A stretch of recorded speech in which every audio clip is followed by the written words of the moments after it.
This episode is brought to you by Wear Buff, your go-to for Buffalo-inspired apparel. Get your hands on stylish t-shirts, hoodies, and more at wearbuff.com. That's wearbuff.com. And make sure you use the promo code TWB at checkout for 10% off your first order. Stay Buffalo proud with Wear Buff. With training camp right around the corner, we're going to look at some of my favorite positional battles on the offensive side of the ball this week on the Wandering Buffalo podcast. You're now listening to the Wandering Buffalo podcast with your host, Justin Goddard.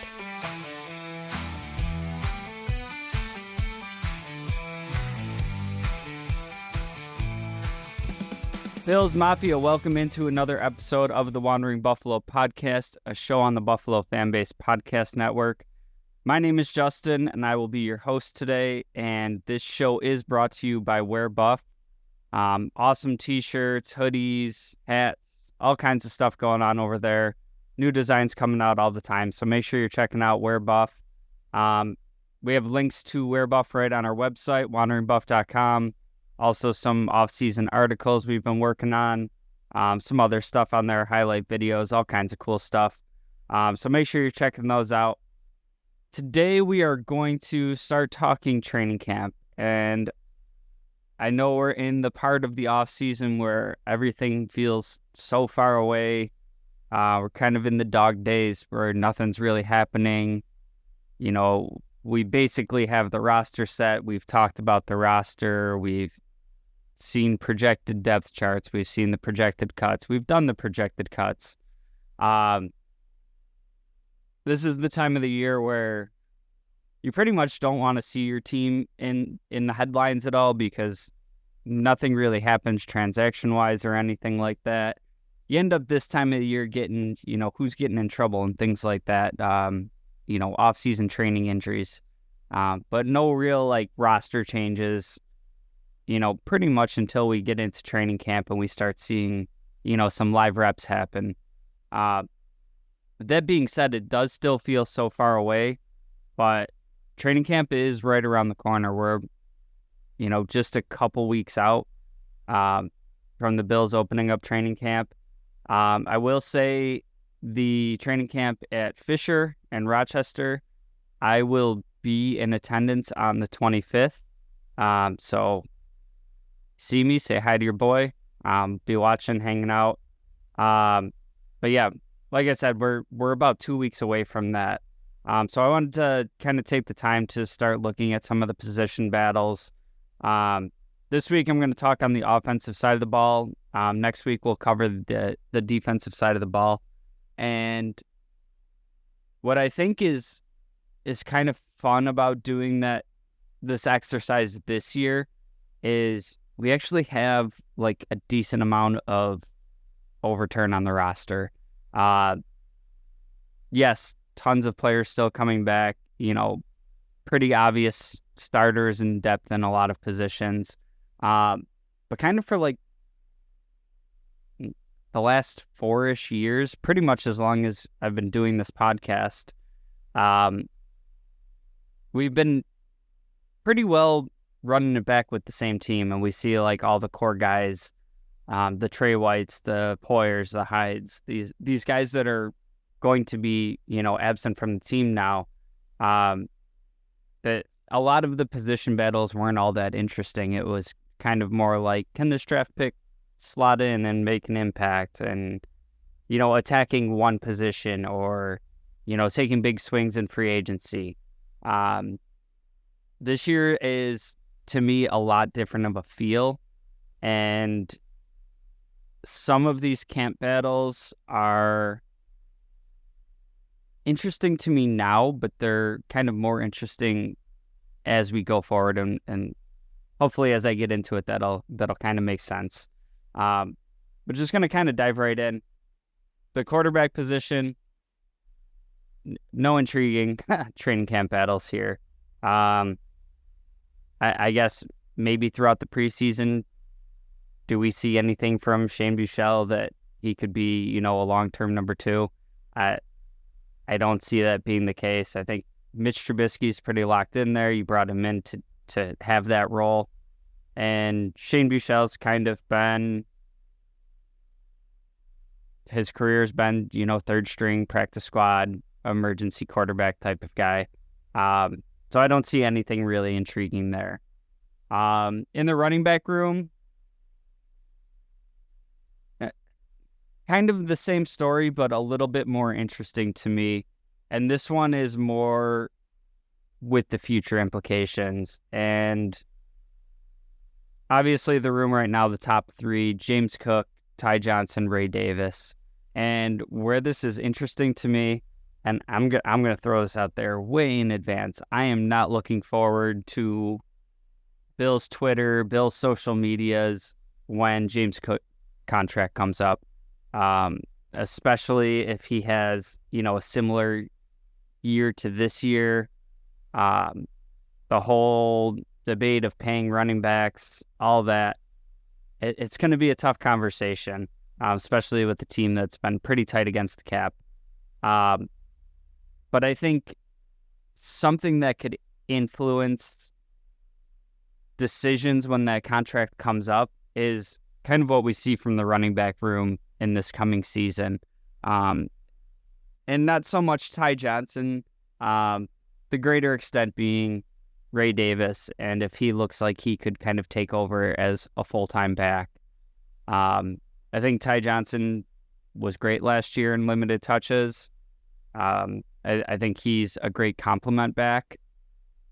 But looking at who is going to be that, quote-unquote bell cow back for this team, is it James Cook going forward? Is Ray Davis able to show enough this year that, Cook's contract comes up and you feel okay moving on? I think that's going to be a really tough conversation just because of the level of production Cook has had and kind of like the speed, the explosiveness, all kinds of stuff that we see from Cook that we haven't really had in the running back room since Shady. And who knows? This year, I think is going to be really important for Cook. Just looking at last season, the uptick in the number of touches that he took compared to the rest of his career going back to college. Kind of, teetered off at the end of the season a little bit. Was that, from just wearing down from usage? Is Ray Davis able to come in and just automatically be that complement back, or are we looking at more of a Ty Johnson situation? I'll say this is really interesting to me because you did invest pretty meaningful draft capital into Ray Davis, at least as far as running backs go. And with the skill set of James Cook and some of his production and, despite his drops last year, his calling card kind of being as a receiving back, just that combination of skill set, he's likely going to be set to get a pretty big payday in free agency. And when you're talking, 10, 11, $12 million per year for a running back, and we see how that's kind of worked out across the NFL. It's not really something a ton of teams do. I don't know what's going to happen there. I think it's going to be interesting. And I will say personally, for me, this will probably end up being one of the harder discussions that I've had on the show because I'm going to be fighting with myself. Because as a fan, I love James Cook. He's the type of dude I would want to keep around. I think you get a compliment back. Maybe it'll be Ray Davis that can take a little bit of the load off of his shoulder, do some of the short yardage stuff. And I think you can have a productive running back for a good long while.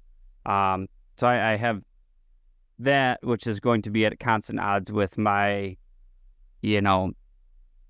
my team building philosophy, and that would be never paying a running back a second contract. I think the running backs do definitely matter, but I think there's guys coming out in the draft every year. We've seen teams, replace these high-level running backs with, free agents on 1-2 year deals for like $2 million per year. and they're able to come in and be productive. I think it does matter who your running back is, but it matters more who the guys are in front of them and the scheme. And I think the Bills have been developing in that so that they can kind of slot in the next guy. But like I said, that's going to be a really tough conversation for me because I am not on team pay running backs. But being a fan in the moment, it's really hard to not get emotionally involved with it. So that'll be interesting for me going forward. Maybe there's another edition next year. We'll see. I'm really excited to see Ray Davis in preseason.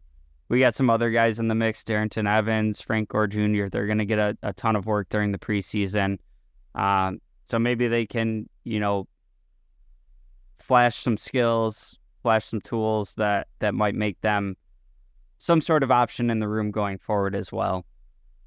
The tight end room, not much intriguing me here. I think your top three here in Kincaid, Knox, and Q Morris, I'd put that right up there with, most teams in the league. I'd say it's probably better than most teams in the league.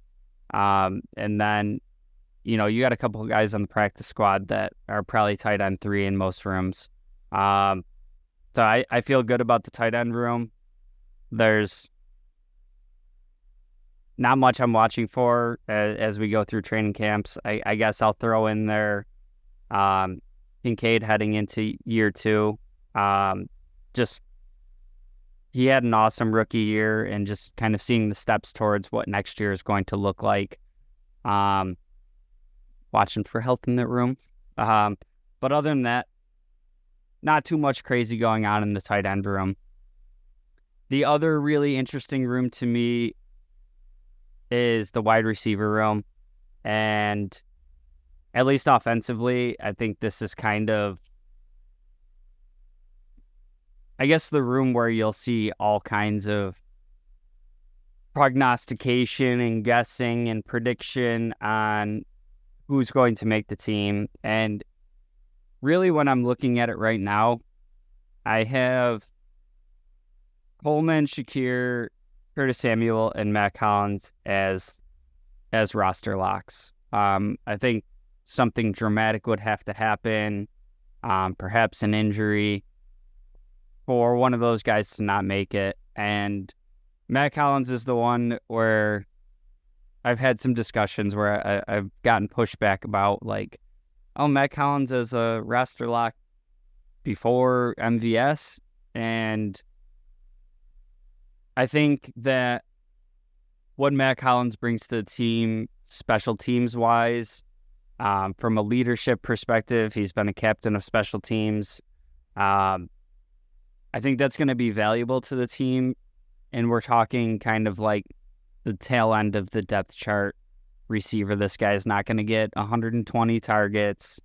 He's going to be a role player on offense and contribute on special teams. So I think he's pretty locked in. That's where it kind of gets interesting of rounding out the room of, first of all, how many receivers do the Bills end up keeping? Typically it's been 6. I believe last year it was 5. And that would leave either 1 or 2 players from the remainder: Chase Claypool, MVS, Justin Shorter, KJ Hamler, Isabella, Tyrell Shavers, Brian Thompson, Lauren Keys, and Xavier Johnson. I think the pretty obvious, easy answer is we round out the room with 5 and 6 being Claypool and MVS. And I think Claypool in particular is very interesting here, just because of what he's been able to be in the league and what his last 2 years have been. And he's looked great in the offseason, OTAs and whatnot, shorts and t-shirt, running against air, saying all the right things in the press conferences. And it's hard for me not to let myself buy into the hype. of, this guy, former second round pick, to the Steelers. And for what it's worth, the Steelers don't miss on receiver. Super productive in Pittsburgh and then just turned into a dumpster fire somehow. So if we're able to regain, even, like a majority of that, I think Claypool's really, really interesting in the mix. That being said, we've also seen the past 2 years of who he is. And, there's a world where I can look at this depth chart and be like, yeah, Claypool could end up being a wide receiver 3 or 4 if he's who he was in Pittsburgh. There's also a situation where I could very easily be like, yeah, Claypool got cut. Not surprised, no big deal. It was, kind of a nothing investment. So he's the most interesting to me. MVS, kind of a similar situation to me, in a very different way. We know he brings the speed element, but we've also seen him have issues with drops. And with the room behind him, I can't put him in as a lock. I know a lot of people are like, yeah, he's the field stretcher that we didn't have. He's got the 4.3 speed. We have other guys on the team that have 4.3 speed. Curtis Samuel and Shakir, both right up there. So I don't think it's necessarily a spot that's like, oh, you can take the top off of defense, so here's your roster spot. I think those guys exist, and especially when we're hearing the messaging from the Bills being, everybody's going to eat. Some weeks this guy might go off. Some week that guy might go off. For that philosophy to work, you're going to need a blended set of skills. You're going to need a blended set of skill sets to be able to accomplish a system like that. And I do think MVS makes the team. Kind of just, I wouldn't be surprised if somebody else was able to make enough noise and the Bills see MVS as kind of a one-trick pony type deal and they want more. Justin Shorter in the mix. I'm interested to see what he looks like throughout, training camps, preseason games. I think for him to be able to make the roster, we would need to see his special teams really cleaned up. You're talking the tail end of the depth chart. You got to be able to contribute there. And last we saw that, he was kind of a mess. I'm always interested in Shorter because, he's built like a freaking god. The skills are there, but he's kind of somebody that throughout his career thus far, including college, has kind of been like an underachiever. It's not to say that, it's impossible for, the light to flick on, all the circuits to connect, and, he blows up. So he's somebody that, like, as long as he's in the building, I'll be keeping an eye on him, but I'm not overly optimistic. Andy Isabella, I think, is always an interesting name. I don't see a world where he makes the roster just based on last year. There's times the Bills were struggling for more from the receiver room. There's injuries, and people were calling for him, and we never really saw him do anything last year. And I think if there was a situation where he was going to make it happen, there was the opportunities there last year. And this, again, a guy with some draft pedigree, but he's been with teams that had, room for somebody to walk in and be that guy. And it's just never happened for him in his career. So working his way from the practice squad,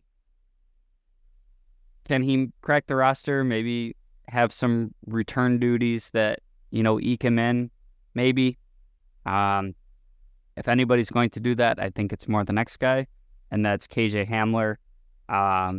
Very, very similar in how I would describe him as Isabella, super fast, little twitchy guy. He's had some success in the NFL. He's had a career that's been riddled with injuries, and if he can stay healthy and put it together, maybe he can eke out that last receiver spot and, again, contribute on special teams, return duties, something of that nature. And then behind Hamler, just kind of a group of guys that have, some of them have been around for a while on the practice squad. Some of them are new additions to the team. But all guys that I would be surprised if they made the roster. I guess maybe my one exception there would be Tyrell Shavers. He's made some noise in the preseasons before, kind of been that preseason hero that we often have, and the Brandon Rileys and those type of guys. Yeah, it's really that fifth and sixth spot, mostly the sixth spot, that I think is really intriguing. And for what it's worth, when it comes to the actual football games, your wide receiver 6 isn't doing a ton to really turn the tide in games. But me personally, I'm like a roster construction dork. I love that. And kind of like looking at how it all works out and where the depth is if we have a rash of injuries, and seeing what guys that we might have signed as undrafted guys, or they've been on the practice squad for a couple of years, seeing kind of these developmental pieces and where they're at, and if we think they can take the next step. And some of these guys take 3-4 years on the practice squad and come up, and we've seen that with the Bills in guys like Cam Lewis and possibly Jamarcus Ingram this year, who kind of do their time on the practice squad. They soak in everything they learn, and they end up on the roster. And it's guys that were 2-3 years ago afterthoughts. So the preseason, the training camps, all that, I know a ton of people can't wait to get through preseason. I love preseason. I love seeing these guys play, and seeing what the depth of the team looks like, because hopefully you get into the season, you never really have to know what the depth looks like. Then I'm going to wrap it up here on the offensive line, and I don't think there's any super obvious battles on the offensive line. Obviously, you lose Mitch Morse this year, and that seems like it was a really intentional move, because you didn't have to. And you now have David Edwards slotted in at the left guard, McGovern sliding over to center. I think your two ends are absolutely locked in with Dawkins and Spencer Brown. Osiris Torrance had a great rookie year. I think he's very solidly locked in there. But then the Bills go out and draft Cedric Van Pran Granger, and I think that kind of does give the ability to shake up the interior of the offensive line. And David Edwards is somebody that I was excited that we brought in. He's got a history with Cromer. He's got starting experience, but he hasn't really started much in the last couple of years. And now you're moving McGovern over to center. He's talked a lot about how it feels like home, how it's more his natural position. But then you go and draft VPG. I think McGovern was pretty great at guard last year. Maybe there's a world where VPG is, showing out in the offseason into preseason games and kind of makes it impossible to leave him on the bench. Maybe it's something that, happens throughout the season. Maybe McGovern stays at center and they work VPG in at guard. Maybe David Edwards takes the job and he's excited he's starting again. He never lets it go. But I think the combination of those three players is pretty interesting, and I think you have a good mix of talent there and some positional versatility. That you could get somebody that you're comfortable with at center and have one of the others go to guard, and I don't really know how much that combination would make a difference. The one thing I will say about the center position and having VPG be a rookie and like, would he come in day one and start? I don't think that's likely. And I think the biggest reason there would be, how much the center works with the quarterback for, calling out alignments, calling out defenses, matchups against the offensive line. I think people really underestimate just how much the centers do for quarterbacks in that regard. So I think if VPG were to crack the lineup, it would be, a situation where you're comfortable with him starting at left guard and, David Edwards being, the sixth man again type deal. And honestly, would we really be surprised if another change happened at left guard? There's been a turnstile of players there next to Dawkins, like his whole career, just kind of trying to get the right mix. So if something were going to, change, I don't hate the idea of, a rookie that ends up getting slotted in there playing between McGovern and Dawkins. So I think that could be an interesting combo that maybe we see some work there and he's able to, kind of make an impact that shows us that he can be an answer looking into the future. But that's all I got for position battles on the offensive side of the ball that I'm interested in. Make sure you drop me a comment. Let me know if you think I'm way off base on something, if there's other battles that you're more interested in, something that I've completely missed. Drop a comment and let me know. I do appreciate you following us and tuning in for this episode. Off season, talk about it pretty often here. It gets kind of wacky. Bills are on vacation. We're taking our vacation, so scheduling might get a little bit weird. We try to stay as consistent as we can for you. Easy way to make sure you never miss an episode. Make sure you're subscribed so you always see us when we come out. Do appreciate if you like, share, tell a friend about the show if you're enjoying it. Like I said, we're coming up on the training camp, and I will be there on July 25th. Look for me. Say hi if you see me.